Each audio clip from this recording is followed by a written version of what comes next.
You're listening to Nakedly Examined Music, a podcast about songs and songwriters. My name is Mark Lintonmeyer. My guest for episode 79 is Prateek Kuhad, who is the 2016 Artist of the Year for MTV India. He started releasing music with an EP in 2011. You're right now listening to Raat Raazi, the title track to a 2013 EP.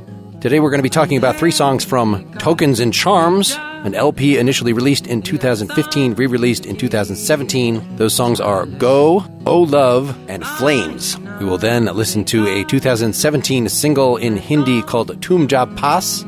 And this interview is unusual in that I recorded it with him back in November of 2017. And by the time it was ready to release, I got a message from his people saying, can you wait until his new release comes out? That has now happened, so we recorded a quick addendum. So you'll also hear the title track to his brand new Cold Mess EP. If you want to learn more, check out prateekkuhad.com. For more about this podcast, visit nakedlyexaminedmusic.com. And if you want to support what we're doing, I encourage you to go to patreon.com/nakedlyexaminedmusic. All right, so I will play a little of Raat Raazi from the 2013 title track of the album of that name. We're going to focus today on your 3 songs from the Tokens and Charms album. So that was, I see, completed in 2015, but has had a more recent release with a few extra tracks on it. I see you went to school in NYU and then you moved to Delhi to become a full-time musician. So Did you start then? Were you just doing songs in both languages the whole time? I became a full-time musician in 2012, 2013, which is when I moved back from New York to New Delhi. But before that, I was studying at NYU. So I was kind of doing music on the side and, playing shows around the city in New York. I think I actually started writing in English. That was back then. The first EP that I put out was this 3-track thing that we did back in 2011, and those are all English songs. But I think I was still learning and I'm not particularly proud of those songs. But I think the first real release that I did that, I put a lot of effort into the songwriting and the production of was Raat Raazi, which was in Hindi. So I started writing in Hindi later. English kind of came more naturally to me. I mean, a lot of people, especially in the US, might not know this, but a lot of Indians who grow up in, bigger cities and go to private schools are actually almost better at English than Hindi, especially when it comes to academically, in terms of vernacularly speaking on a regular day-to-day basis, it's pretty much the same. But when it comes to actually writing in Hindi, a lot of people are not as good because people's vocabulary usually in Hindi won't be as good as in English because we're taught in English medium schools. We consume a lot of books in English and movies in English. So that's how I was, at least. So writing in English came on naturally. But then I was inspired by a really old Bollywood film and a whole era around the 50s and the 60s in India. The film industry and the music industry there was a lot of really interesting stuff happening. And that's kind of inspired me to write in Hindi more. So the first legit release that I put out was Raat Raazi, which was in 2013. But I kind of always wrote in English and Hindi both after that point. I was writing songs in both languages. And for me, it's not really about the language at all. It's just more about, a song is a song, I write to express myself and it's almost a catharsis of sorts and it just kind of comes out. So I've always simultaneously written songs in both English and Hindi. I think in terms of volume, I wrote a lot more in English and I still write more in English, but I still write in Hindi. Do you dream in English? I don't dream that much, but every now and then when I do, it's kind of mixed. Sometimes it's in English, sometimes it's in Hindi. Same with my thoughts, even when you're kind of thinking through things in your head. Sometimes I'm thinking in Hindi, sometimes in English. I don't really know. I don't really keep track of what's more or less, but I think I'm equally comfortable, most certainly in both languages. Well, Tokens and Charms is sonically very, very strong, very clear. Was there a bump in terms of production between the Raat Raazi album and then you got discovered from that? And so Tokens and Charms is the full-on production, or was it a more gradual thing? Raat Raazi was almost, I just started out that time. I didn't know a lot about production. That was the first time I really got in a studio and tracked the album in a good studio with a decent engineer. We tracked that album in Delhi and then I went to New York and a friend of mine is a mix engineer and we kind of both mixed it together in a studio in New York with, a lot of good outboard gear. So I think Raat Raazi really sounds good as well in terms of sonically, but production-wise, it's definitely arrangement-wise, it's definitely a lot more minimal because I don't think I had any ideas. I mean, that's how we were performing those songs live. I played a trio. I still kind of, for the most part, play in a trio. And it was just bass, drums, and guitar. That's kind of how I was playing those songs. So we just decided to do it like that, keep it really simple. By the time it got to In Tokens and Charms, it had been almost 2.5 years. And I don't know, I guess I just grown as a musician. I was thinking about the album a lot more. I was thinking about production and arrangement a lot more. And yeah, we did decide to take it to the next level as well. Just more musicians, more layers in the album. We actually, a couple of us flew down to Brooklyn and recorded it in somebody's home studio. I worked with 2 other engineers this time. So sonically, it sounds a lot more polished and a lot more grand in that sense compared to Raat Raazi at least. But I think that was just sort of a natural progression in terms of how I grew as a musician and a production person, I guess. Say something about the song Go, which is still very minimalist. It sort of reminds me of the Bob Dylan's Don't Think Twice, It's All Right in terms of the initial riff, at least. I think I wrote that song in early 2014. That whole album is pretty much to do with one relationship, and Go is kind of about that as well. A lot of people ask me about like whether it's, the main line, which is like, if you go, I won't even know. If you leave, I won't even show it.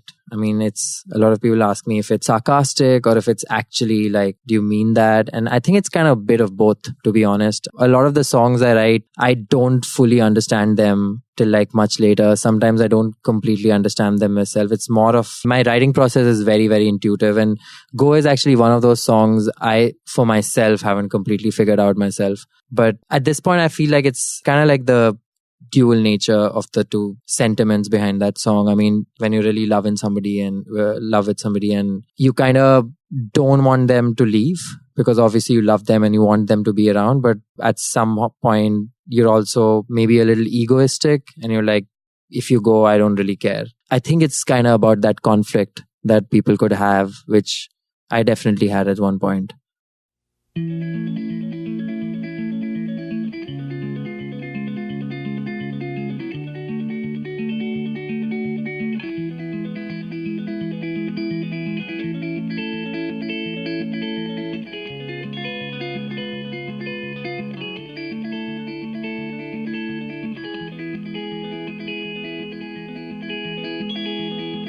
Don't leave me hanging sideways. We are drunk and driving highways, and our bodies are inclined to escape the morning light. You bring your hopes up with the sunrise, but our hearts lie someplace else. We are hidden behind these window sills. We are hidden behind these sheets that never end.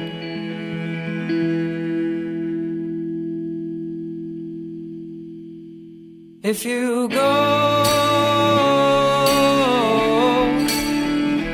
don't even know.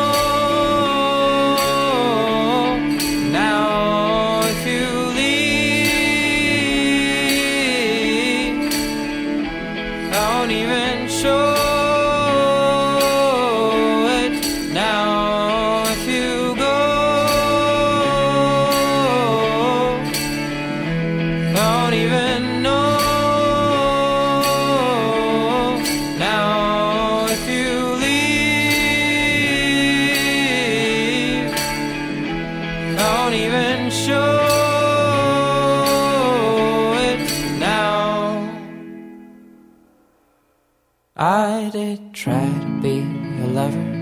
It was beautiful undercover, and our bodies were inclined. We are wasted in our youth, and we are spent and we are clueless. Did we question our souls? We are hidden behind these window sills. We are hidden behind these sheets that never end.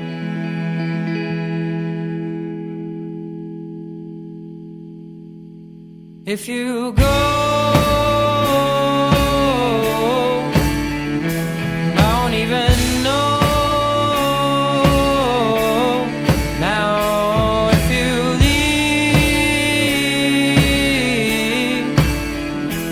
I won't even show it now. If you go, I won't even know now. If you leave,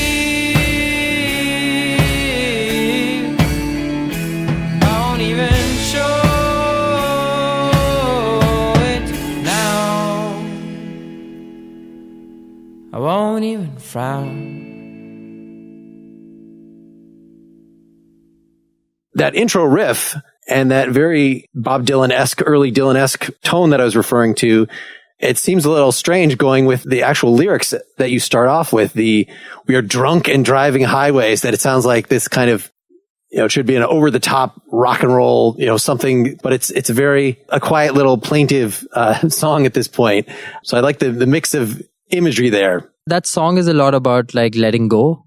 And to me, that line just came and it felt like, I know one of my closest friends who heard it kind of didn't like that particular line. It's funny you bring that up because she's one of my friends I really like bounce a lot of ideas off, or at least like always give like the first draft. And I'm always like keen to hear her suggestions. And it kind of sticks out in that song because I think that's the only song which is a bit like, it's supposed to show like the really carefree, liberated feeling of what that line says. I just kind of want like the listener to feel, drunk and driving highways, even though that's a terrible thing to do. It's a terrible idea. I don't suggest anybody ever does it.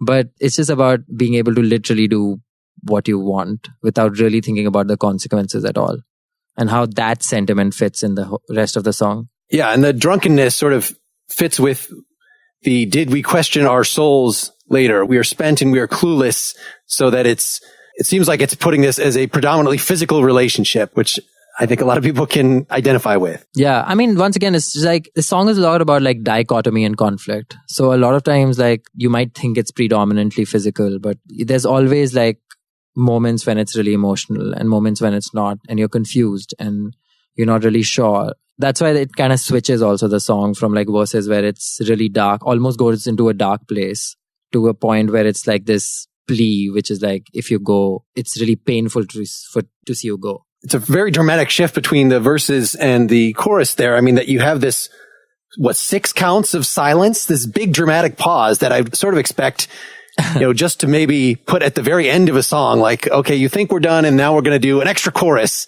That's where I would, but no, it's right there, right before the first chorus. You've got this huge giant pause where you can hear the guitar amp noise kind of filling up the space. It's great. Yeah, I kind of do that live as well. Actually, a lot of times, like, it's really interesting to play that song live because, I'd be playing like a bunch of other songs in my set, which are really loud and people are like, singing along and shouting. And then like this song comes and everybody quietens down a little bit. And then when that pause comes, a lot of times I give it a really long pause, and it's really cool because people just wait because they're all waiting for the chorus to come in. And like sometimes I'll give it like a good 10 seconds and just wait on stage.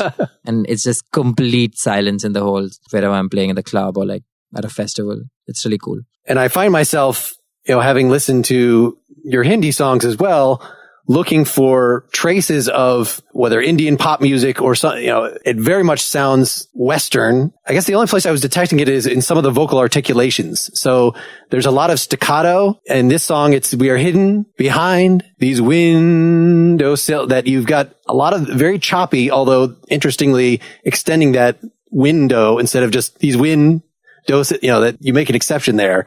I mean, is that just the idiosyncratic way that you sing, or am I picking up that this is a part of the Indian pop music influence here? Honestly, I don't know. Like, this is the first time I'm even thinking about what you just said right now. I mean, I've never noticed that about I'm more of a songwriter. Like, I'm a words person. I put a lot of thought and effort into my words.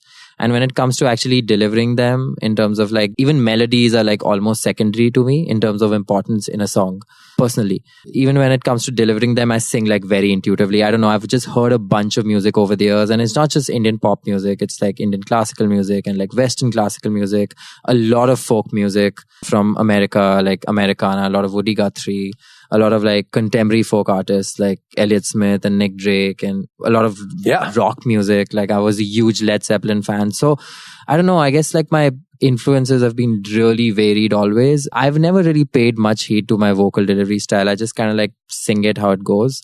I guess that just really happened naturally. I never thought about the staccato continuing thing. I wish I could tell you where that came from.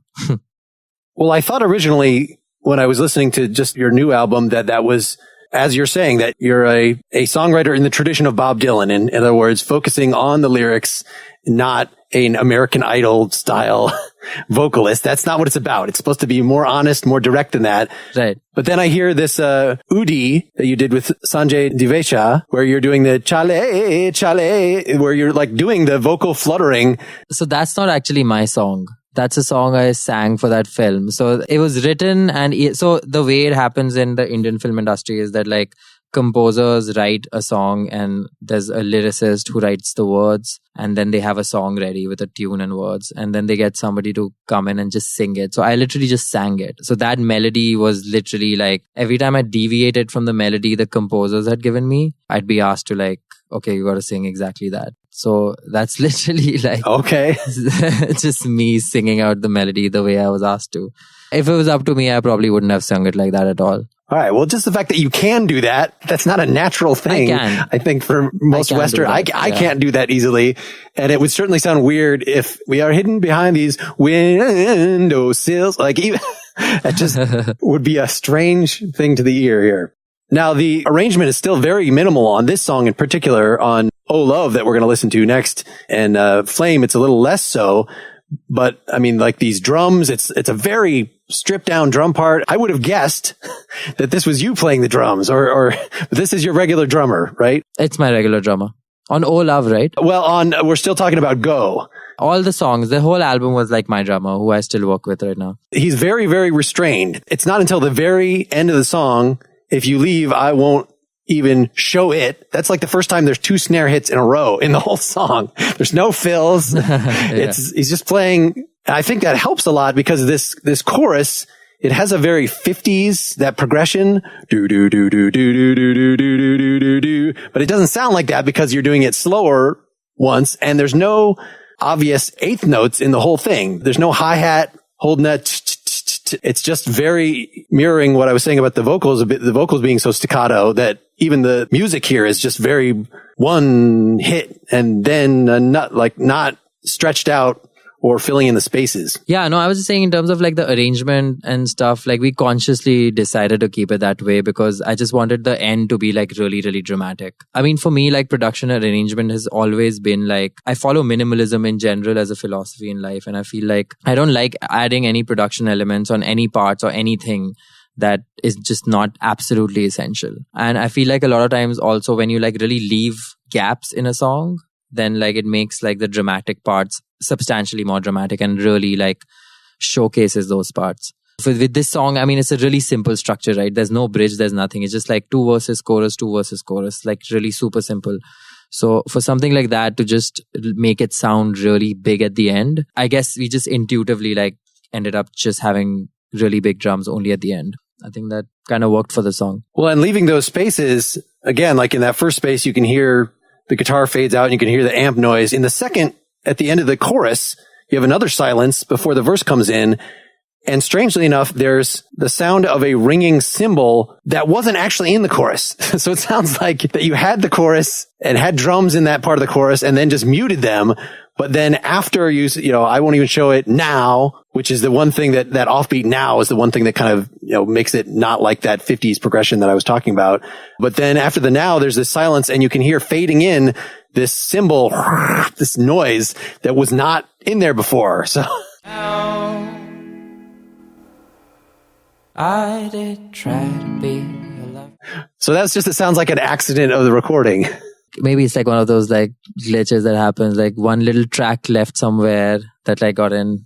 Because I've never noticed that. Like for me, I mean, I think like after the first chorus, there's just silence and it goes straight into the verse. But I'm going to listen out for what you just said again. It's been a while, that album, you know, we made this like 3 years ago. Sure. Well, I like the fact that there is something in those silences, that it's not a full digital silence, because you could easily just grab that and mute there. And that's a very, maybe more dramatic when things come back in if you've done that, but it's weird. It doesn't sound like you're in the room with people anymore. Oh yeah, for sure. I mean, there was like you said, the amp noise and so, but that's again, we don't really do that consciously. It's just about what sounded right, you know, like, I mean, when we were tracking the album, like when we heard it, like that gap sounded fine.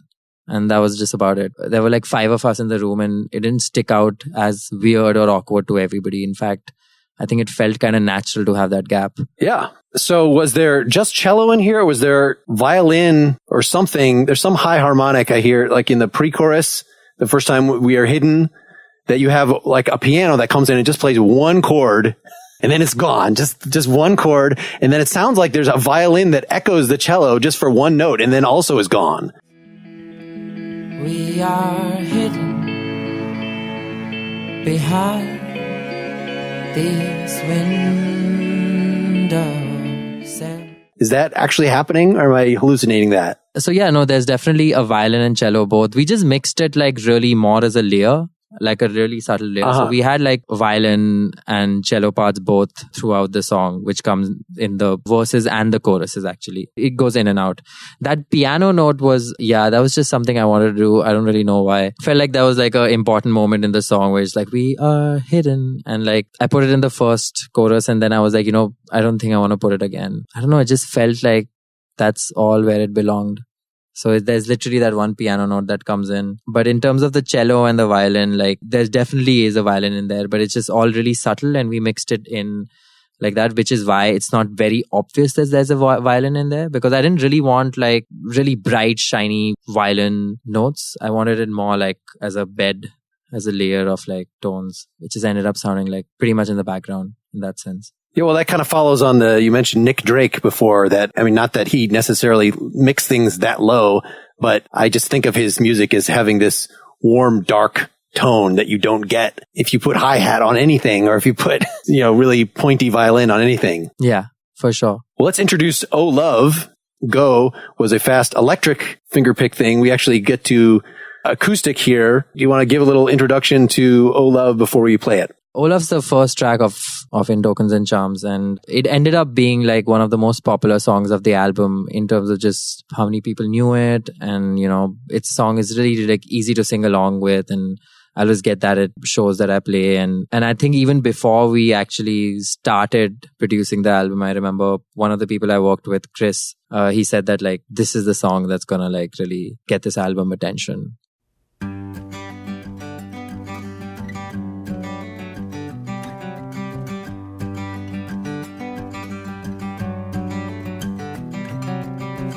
Don't worry about me, I've got another hour so to kill. Don't worry about me, I'll find another place to begin. It's overdone.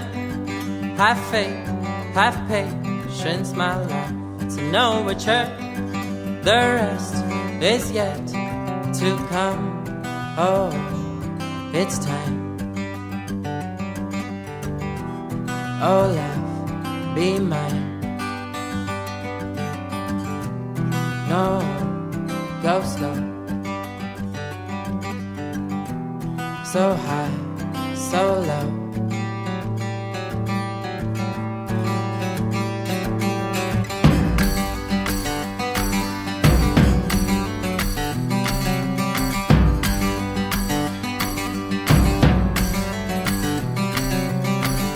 Don't worry about me, I'll fake another trip to Reverie. Don't worry about me, I've got a million tricks up my sleeve. We'll never know how near, how far can this go. So don't you fret, my dear, by now you should know. Oh, it's time. Oh, love, be mine.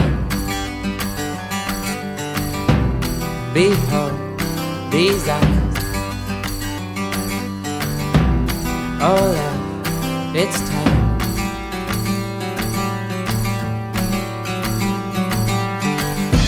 Behold these eyes, there's a fire that burns inside my soul to feign another side of you.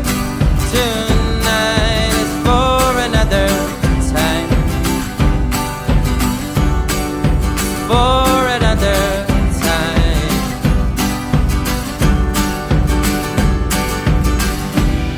Oh, it's time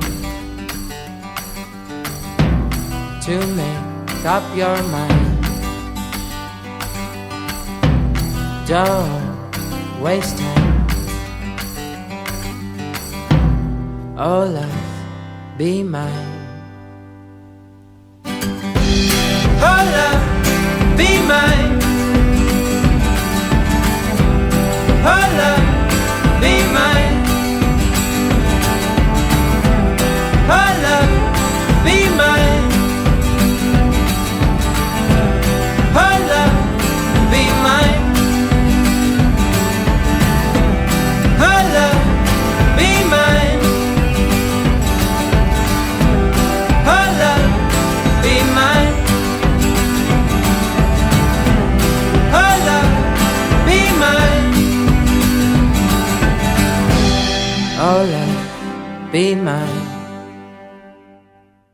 Yeah, so this is another nice, soft acoustic one, but not plaintive at all. It's more sitting out on a sunny day kind of song. So you say this is about the same relationship? Yeah, pretty much. I mean, I was in a really long relationship. It lasted almost like 6 years, and this album was written just around the time it kind of was ending or about to end. So, a lot of emotions. And Oh Love is more, I mean, it's definitely possibly like the happiest song on the album.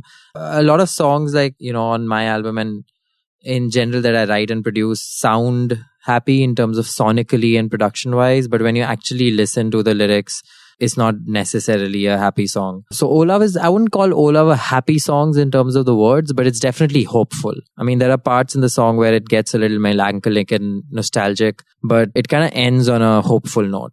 That, that things are going to work out. That's kind of like the vibe of the song. It's strange that it's don't worry about me. And it sounds like it's it's okay that we're breaking up. Don't worry. It's fine. But then you immediately, no, it's time. Oh, love, be mine. We're still in the relationship. How does the juxtaposition between those two things work? So I don't think it's really like about that we're breaking up, but it's more about like just literally the fact that like, I'm not getting enough attention, but that's cool.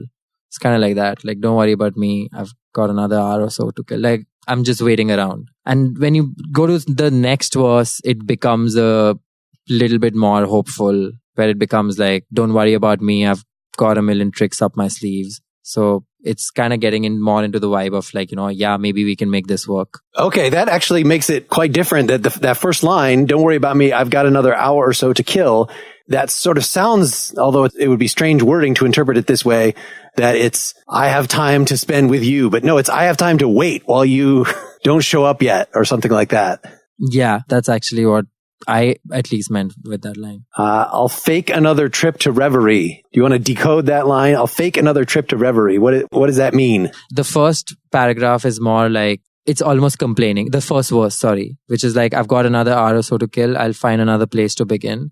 And then when you go to the second paragraph, it becomes the second verse, it becomes a little bit more dreamy, a little bit more fantastical, and just a bit more hopeful, a little bit more positive. I'll fake another trip to reverie is just, it's more of like imagery. I don't necessarily, I mean, it doesn't have to be taken like literally, but it's just about like the feeling. And those two lines kind of go together, I'll fake another trip to reverie and like, I've got a million tricks up my sleeves. It's a bit magical, sort of like almost saying, I can fix this with magic, or I'm almost like a magician. Well, yeah, and how that matches up to in the third verse, behold these eyes, there's a fire that burns inside my soul. Go feign another side. Another side of you tonight is for another time. Yeah, so what is the feigning another side? How does that, because that sounds like, usually the third verse is where the audience gets to find out what the song's actually about. And it does get more direct. I mean, I don't know what usually the third verse is and stuff, but honestly, like, this is actually the bridge. This is kind of like the bridge of the song, because this is where the song like really picks up and becomes really huge. And it's like, behold these eyes. There's a fire that burns. Oh, sure. Yes. I called it chorus 2. Okay. So it's where you actually start strumming. Yeah, exactly. So when I actually start strumming and the song becomes really big, the bridge is where like it becomes like, behold these eyes, there's a fire that burns inside my soul. There were like two things about these lines. Like one was, I kind of like wrote it one just as I won't call it a trick, but just something interesting. Like every line kind of like leads into another, but also works for the previous line. So if you don't read it and actually listen to it, it's like, behold these eyes, there's a fire that burns inside my soul. And then after that, it's like, go feign another side of you tonight, but tonight is for another time. So it kind of all leads into each other. And I know you said that conventionally maybe the bridge is supposed to like resolve or something, but I mean, I guess I just didn't do that because the relationship didn't actually work. So the song was really like up and down. And I guess when I wrote it, it was more like you get hopeful, but towards the bridge, it's like, okay, is it actually really even working out? Because tonight is for another time. Well, and just getting dramatic in that way, the behold these eyes, that it's almost, if it is stating more literally what the song is about, it's about, I'm an interesting person. Why don't you pay more attention to me or something like that, that you're really getting dramatic. So when I say behold these eyes, I'm actually talking about like the girl. So it's like, like look at her eyes. It's kind of like continuation from the previous line where it's like, oh love, be mine. And then it's behold these eyes, which is like kind of like saying it out to the world that like, look at her. And then back to like, oh love, be mine. And then it kind of, the bridge starts with like, just behold these eyes, which is like, again, just talking about her, then talking about me, which is like, there's a fire that burns inside my soul, which is like, it kind of connects when you say it, like somebody's so beautiful and it makes a fire burn inside my soul. So I think on Go, you used a double tracked vocal. Is that right? Whereas on Oh Love, it's more exposed, at least until you get to the big part. Yeah, correct. And then when you do get to the super chorus, about 2 3/4 minutes in, where you jump up an octave, you've got doubled vocals there. And on the second line, you have, you mostly stay exactly with yourself. But then instead of having a whole harmony, I think it's just like one note that you move apart from yourself. So it creates that little tiny instant harmony and then it goes away immediately. Was that just another thing that happened when you were recording and you thought it was cool and left it? That was probably just an accident. I mean, I was actually just doing double vocals, but like every take is slightly different. So there might have been like a note here and there which was sung differently, which still kind of worked. So I left it there. Again, we tracked this such a long time ago. I don't remember exactly what happened on this song. But yeah, we did a lot of like just playing around with how different voice textures sounded. With Go, like double tracking really worked because I remember like Go was a really difficult song for me to execute in terms of like vocal delivery. And I must have done like 50 takes for the song and none of us were happy with it. And then finally one day my engineer was like, just like, put 2 tracks together and kind of blended them in and I was like, oh shit, that sounds really good now. Like it just had a lot more depth and a lot more like richness. So that really worked for that. But for Oh Love, like we didn't need that. Like throughout the song, just having like a single track worked really well for the vocals. And for the chorus, just to make it really big, I just added like, I didn't really want to add harmonies because the line is so straight. Like it's not really like even moving so much melodically. It's just like, oh love, be mine. It's just really straight.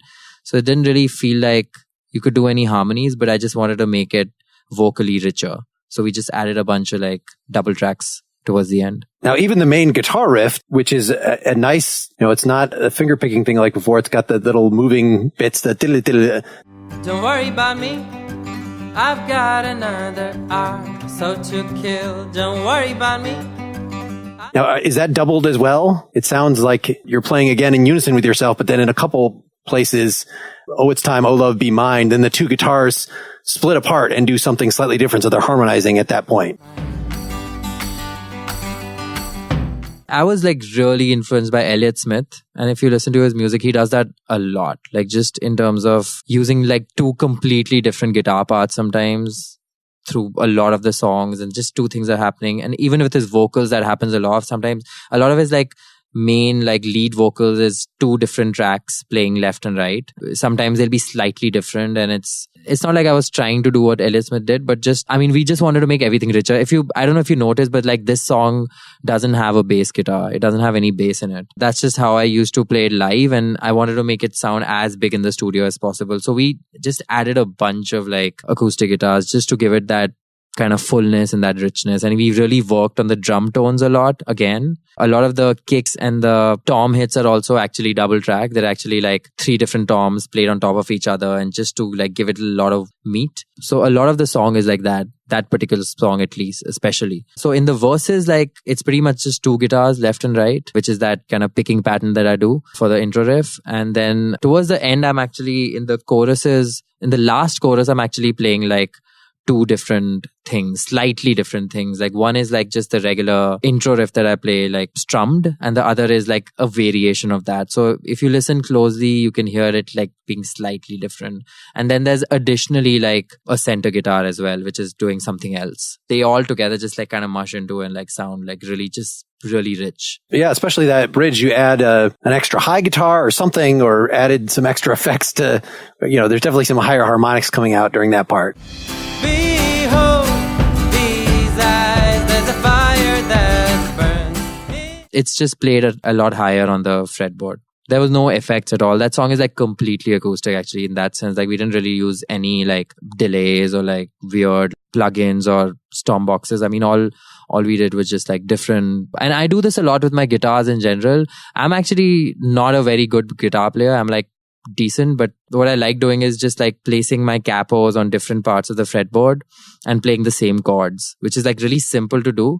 But if you play like a 1-4-5 pattern on an open guitar, and then you put, your capo on the 7th fret, and then play like that same chord pattern, but in a C formation. And when you play those tracks together, it just makes the whole guitar part a lot richer. That's something I do a lot with my guitars. Like I'll play really simple stuff, but I'll just play it on different parts of the fretboard. The chords are the same, and the notes are all, a lot of times the same, but they're just like slightly different in different ways. So it adds a lot of depth to the guitars, which is kind of what I did a lot on Olaf. I mean, there's not a huge amount of effect on the vocals or the guitar, but when people use these non-standard, non-drum kit, actually even with regular drums, of course, you kind of need to put a lot of reverb or do something with them, or record in a really nice room, or else it just sounds like garbage. And you have these claps, and what is it? Are they finger cymbals, or what's going on here before you've got the full drum kit?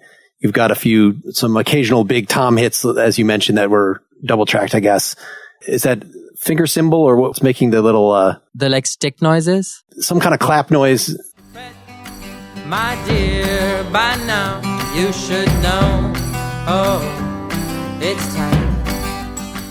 I'm not 100% sure, but it's either just like literally 2 drumsticks played on top, like just 2 drumsticks played together, and we just tracked a bunch of those. Or it might be like rim hits. It was these like slightly thicker sticks that were lying around in the studio, and my drummer just kind of like played them on top of each other. It sounded cool. And obviously we EQ'd it a bunch, so it was not exactly how it sounded acoustic. It's not really like produced in that sense. I mean, it was recorded and then like EQ'd a little bit and then put it in there. Okay, so even those, it's a matter of EQing them and placing them the right place in the mix, rather than putting a giant reverb on it to make it create its own little atmosphere.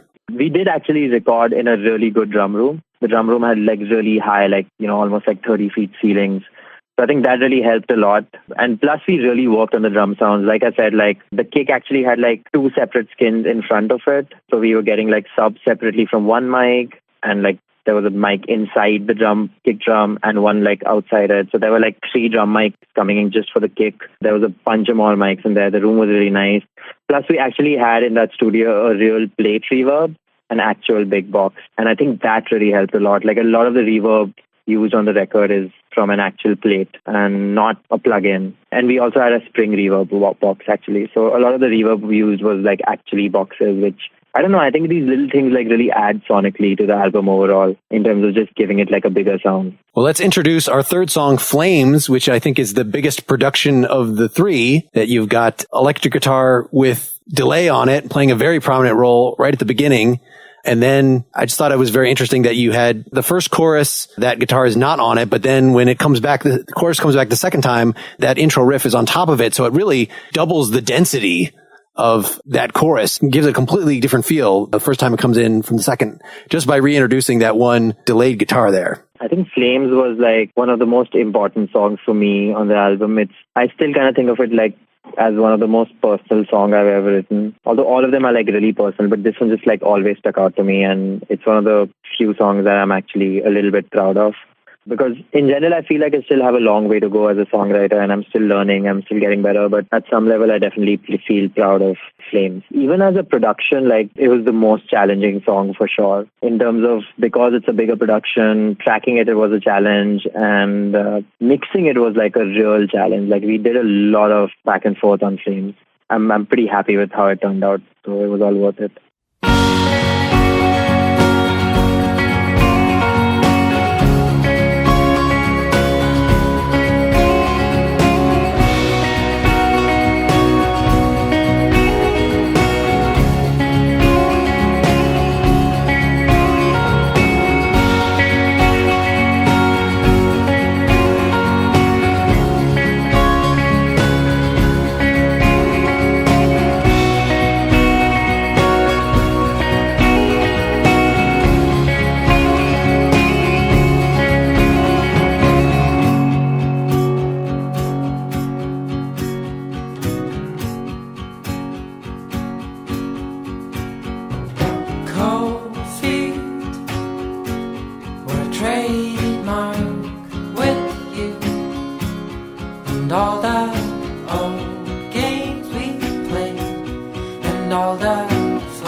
So yeah, the overall sound of this is very much more in the Coldplay sort of area than Elliott Smith, that I feel like this could be the radio hit. I don't know.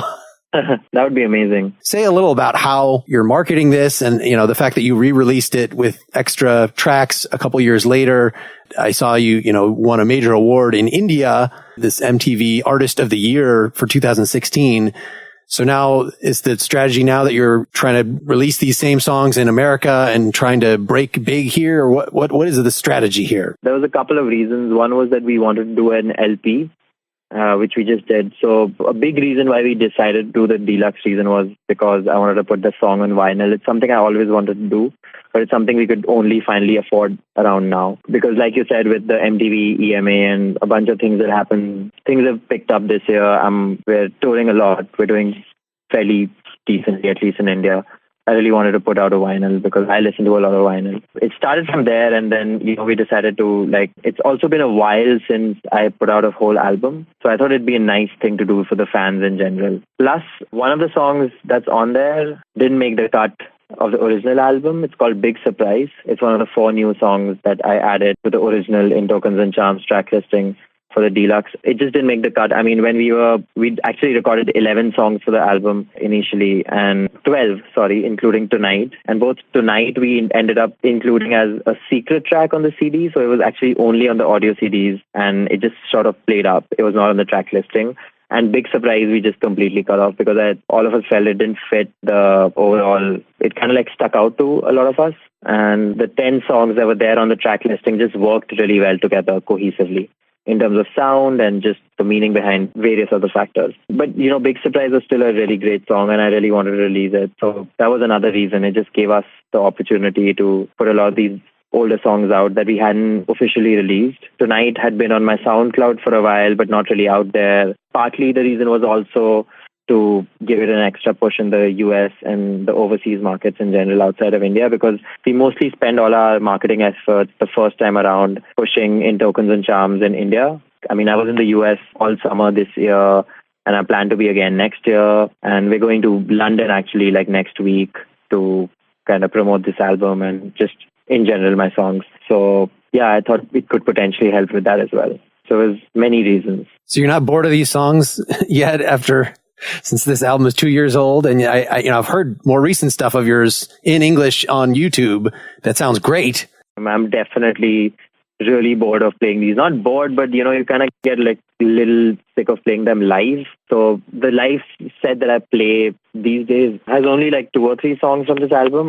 Most of them are actually new. Yeah, so like I said, this is not really about I don't intend this to be an actual new release. It's more of a vinyl release. The main reason to do it was actually to put the album on vinyl. And I thought if we're putting it on vinyl, we might as well add a couple of nice surprises inside. Well, one of the great tracks added for the vinyl was this piano version of Flames. Played all the flames that did fade. Truth be told, all our dreams are sold, and all the foul play we hate. All the flames that did fade. And true to my game, I did hope it would change. For my pride is you, my only find is you, and all my time is you.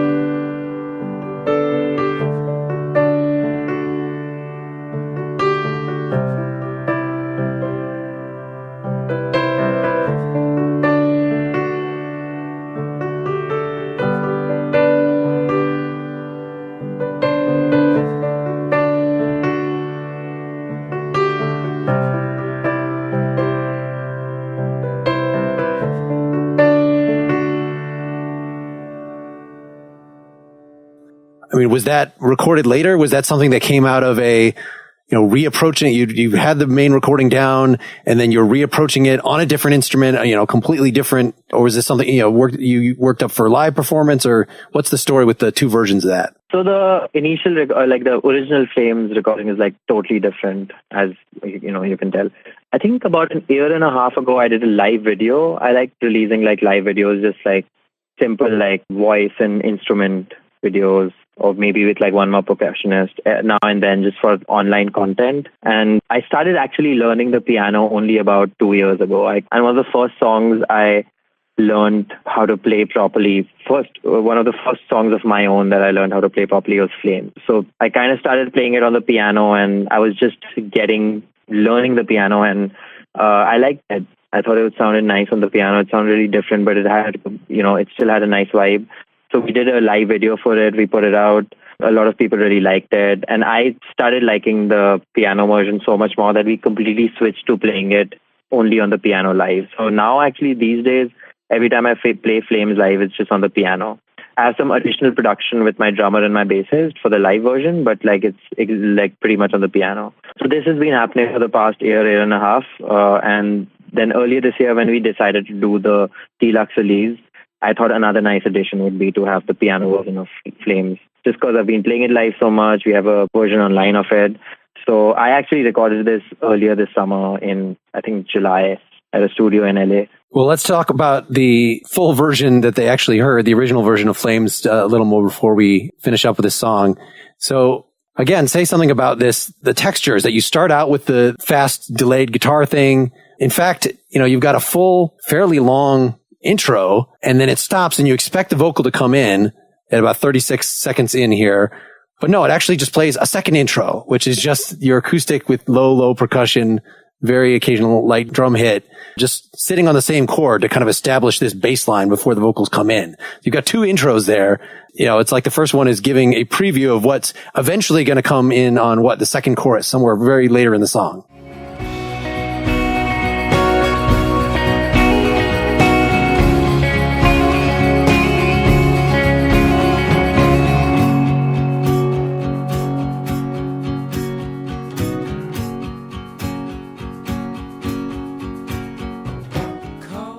Just kind of how the song had evolved. We used to play that song live just with acoustic, electric, and drums. That's it. I just remember really wanting the intro, and when the chorus comes back in, especially when the chorus comes back in, I wanted that part to sound really, really big. And I remember we struggled a lot with that in the studio, just in terms of it coming back in and not sounding as prominent. And I think what we did was actually turn up the level of the entire mix from that point, by 2 or 3 dBs, to just make it really impactful, and the whole band comes back in again. Again, like I said, I don't really consciously plan the arrangement and the progression of my songs. It just kind of happened naturally. The first time I ever recorded this song was, actually it started with just the acoustic intro. The first time I wrote this song, which was in 2014, it started with just the acoustic part going ding, ding, ding, ding, ding, ding, just strumming, and then me coming in with cold feet. And at some point, I decided to add the big chorus, which comes in later, as the intro. And then the song became that, because I felt at some point I felt it would be really cool to have it start really big and then come back down to the bare bone acoustic and then kind of blow up again. I remember saying a lot that I wanted it to feel like fireworks. I don't know, in terms of just flames, and it's a lot about a relationship that's really, really intense. And I wanted the intro to convey that intensity. And the way it was starting earlier with just the acoustic, it wasn't dramatic enough. And which is why I added that first long intro on the electric guitar. And we've had cello on all 3 of these songs. When you play with cello, are you more or less dictating notes, or are you just telling the cello player, okay, do what seems natural, and then just giving feedback from there? No, drop out that part, whatever. Yeah, mostly the latter. I'm not a trained musician at all. I can't even read notes or staff notation or anything. But with these songs, what I actually did was I used to work with a violinist when I was in college in New York. A lot of the shows that I played live was with another violinist, and we used to do duo sets, or just me on the acoustic and him playing the violin and just kind of harmonizing with me. And so I'd kind of known this guy from back then. His name was Danny. So when this album came along, I just called him up and I said that, do you want to play on my record? And I also need a cellist. Do you know anybody? And he put me in touch with another brilliant cello player, Jacob Cohen. Before we actually got in the studio to track the songs, we met and just rehearsed them for a couple of hours and just kind of broadly got the parts down and where I want them to play and things like that. But yeah, I was primarily just kind of jamming with them, just sitting together in a room, figuring out what works, what doesn't, and then actually going ahead and tracking them and directing them in terms of like, okay, that part's work, that doesn't work.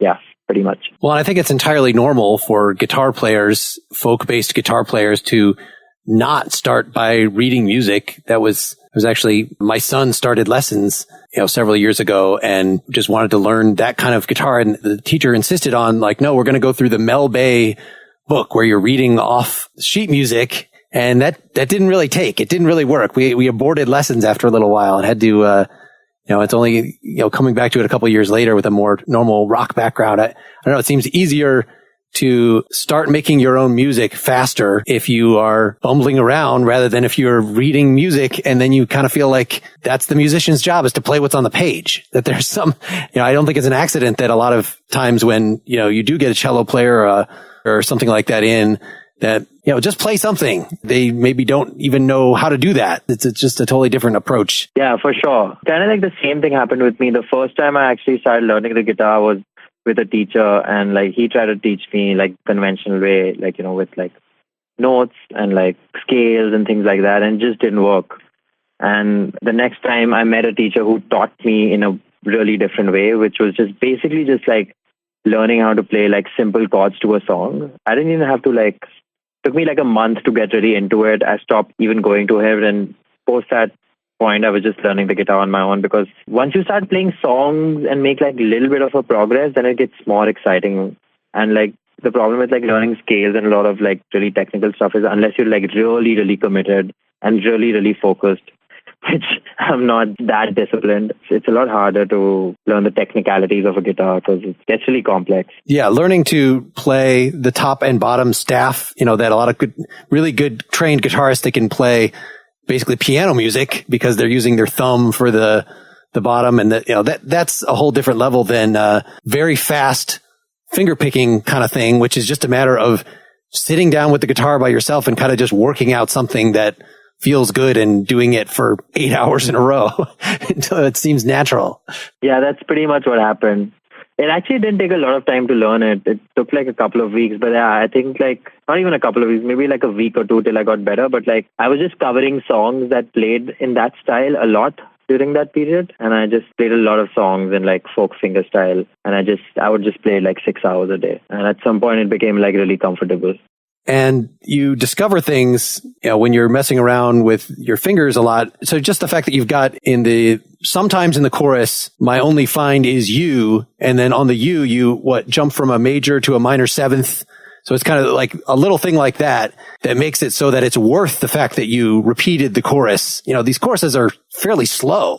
And though they're rich and warm, I think there's always a risk in this kind of music of overstaying your welcome, of just repeating this slow thing a little too often. But if you just throw in a little bit of harmonic variation, then okay, that's worth it. You added in the one extra low dissonant note or something, and it just gives it an extra warmth or emotionality. I write all my songs like really bare bones to start with. So, I mean, when the song was actually written, it was just literally on an acoustic guitar and vocals.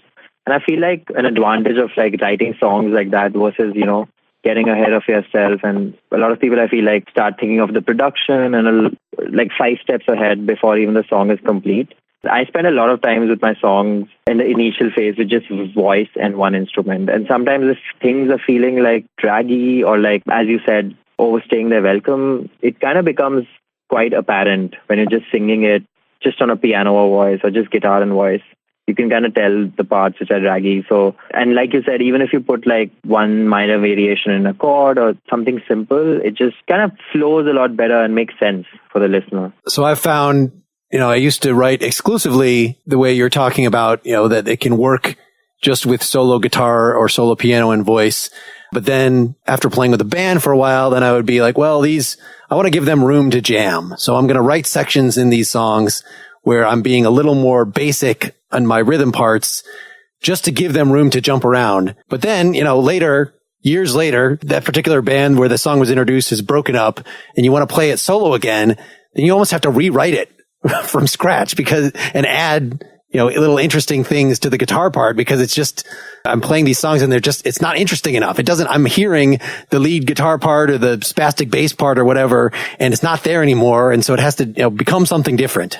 So it's kind of good if it just starts interesting in the first place. Yeah, for sure. And with me, like, wasn't even like a conscious thing. I just like never really played with a band for that long. The only time I was in a band was in school for like a few months. And when I actually started songwriting in college, I just always wrote songs alone. So I was always just trying to make songs. The songs that I write sound good on just guitar and vocals. So even the guitar parts that I added and stuff would just be a part of this, the solo acoustic version as well. So all my songs, if you strip them down and just like play them on a guitar and voice, like they're going to sound, almost the same. They're not going to sound different. Well, this is the first one, Flames, of the three that we played today that like the drum part is interesting by itself to play. That it's not just that it's not being as restrained that he's playing this. I don't know what the names of the rhythms are. Dun, dun, dun, dun, dun, dun, dun, dun, dun, dun, dun. This, even though it's mixed pretty low, like it's a more constant, a more obviously professional drum part than we've heard on the other two, which were just a little more minimalist. I guess the song just asked for it. My drummer is like a really, really talented drummer. And I mean, you said like I could have played it, and like a lot of the stuff that he plays, he consciously decides to keep it minimal because I think he comes from a background where it's more about the song than about the parts themselves. And certain songs ask for really, really complex arrangements and other songs don't. So it just kind of depends on the song. A lot of the newer songs that we're doing these days have like really complicated drum parts, and a lot of the other ones don't.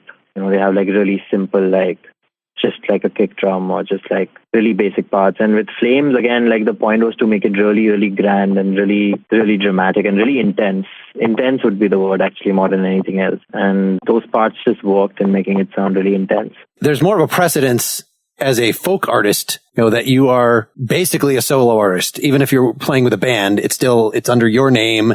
And that's a normal thing. Whereas in rock, and your stuff is of course right kind of on the edge of folk and rock, that usually, even if you've written a lot of songs, you kind of have to start at least in a band.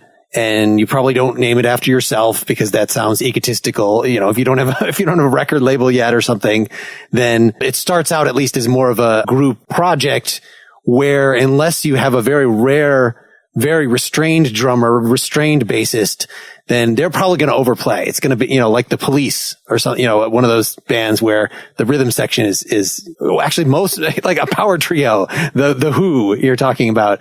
But the fact that you're started as you can do gigs by yourself. You don't need the drummer. You can build enough of your name and enough of your, the ability to pay somebody to come in and be a sideman and sort of stay in their spot is a nice thing to have attained early on, I think. I mean, what you said is absolutely correct. I mean, I still play a lot of like band sets, but I guess the difference between like a rock band and me is that I write all my songs beforehand. I've never really like sat in a room with everybody and like written a song from scratch. I always have my songs ready.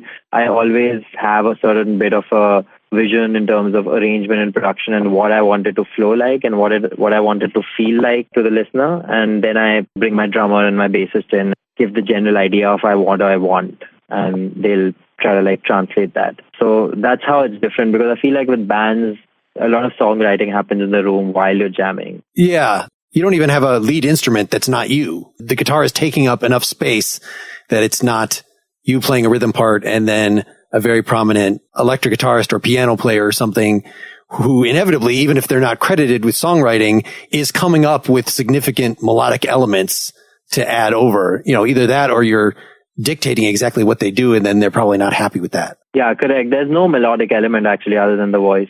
Like none of my songs really have a solo in that sense. I mean, there's like some guitar parts, but they're just mostly like picked and like more to add like texture and like vibe to the song versus actually a solo. Because I can't actually play a solo. I wouldn't know how to. I saw some stuff of you on YouTube where you're playing electric and I almost thought I was watching the Jimi Hendrix trio where it sounded impressive enough. I think it was My Heart is a Mess. That was the song. Oh, yeah. That's like one of the few songs where I do a bit of like, it's really simple though. If you actually got down to playing it, it's like super simple. I'm not really doing anything complicated at all. But I know what you mean when it kind of sounds like Hendrix. I mean, it's a lot of like, Hendrix does a lot of like solo / chords. Like it's like a mix.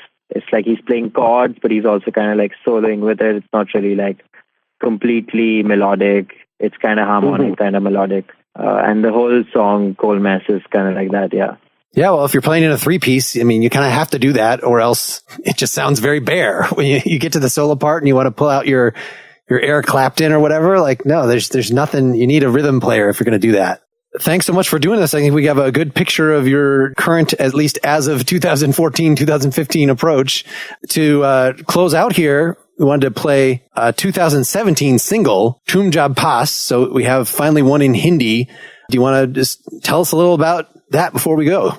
So far, all the songs I've written have been about like some relationship, and this is about a girl I was seeing last year. And it's just Tum Jab Pas means, in English it means when you come close to me. That's the literal translation. And that's kind of about the feeling of what happens to a person when, the person they love comes closer.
As a special late-breaking add-on to this episode, we're going to play a bonus song right off the presses, which is the title track to Prateek's brand new Cold/Mess EP. Prateek, why don't you give us a few introductory words about this project before we say goodbye? Since we last spoke, I was in the studio earlier this year in Nashville, and we worked on tracking these 6 songs, which just got released as an EP. It's called Cold/Mess, and the record's been out for a few weeks. Yeah, the record's primarily about heartbreak. It comes from, a past relationship of mine, and the title track is about, it's kind of like it encompasses the entire record and the vibe of the record. I'm also going to go on tour with it later this month across a few cities. In the US, you can find all the information on my website, prateekkuhad.com/tour. And yeah.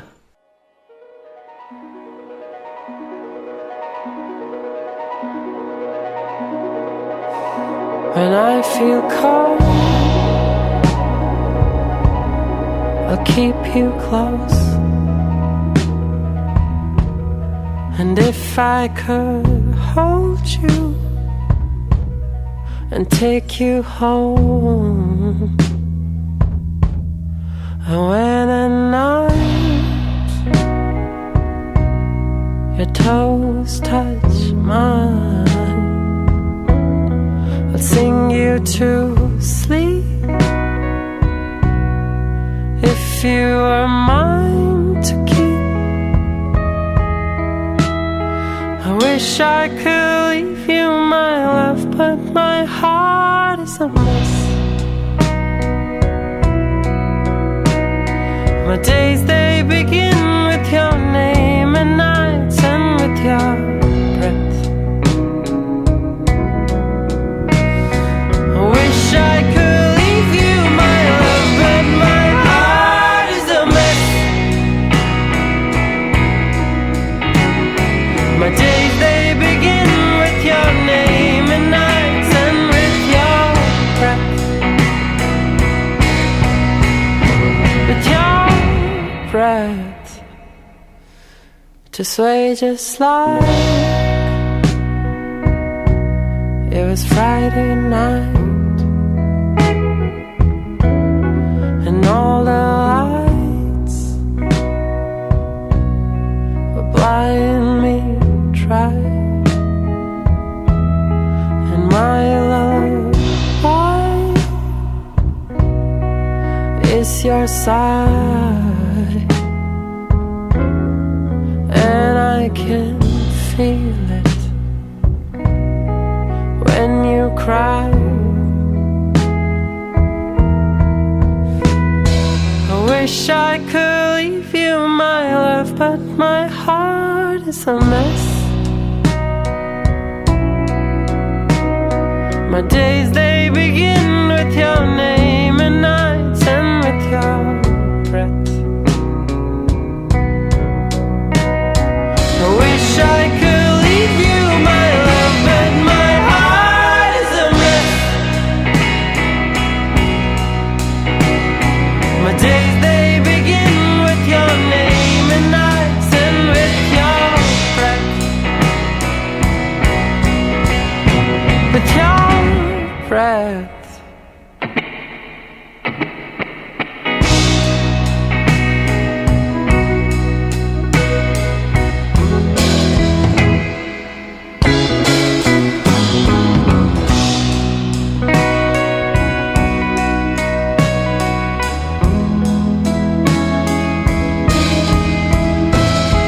I wish I could leave you, my love, but my heart is a mess.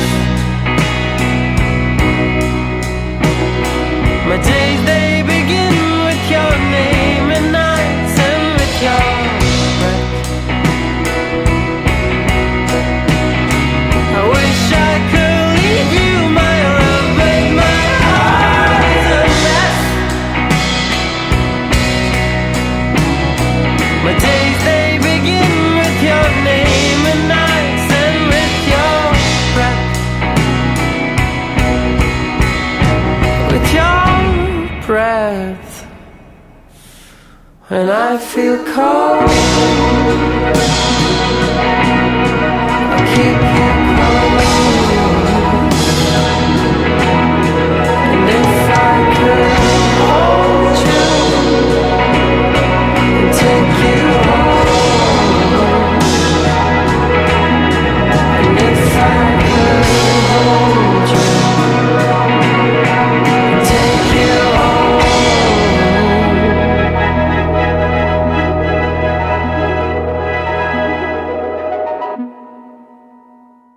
And thanks so much to Prateek. I realized there was a little audio weirdness on that episode. At some point, the track he was recording of himself ended, so we had to use my backup track, which did not sound nearly as good.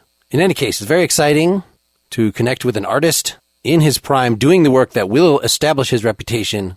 This guy should be doing duets with Taylor Swift within the year. Maybe, I don't know. Hey, I hope you visit nakedlyexaminedmusic.com and listen to more of these interviews.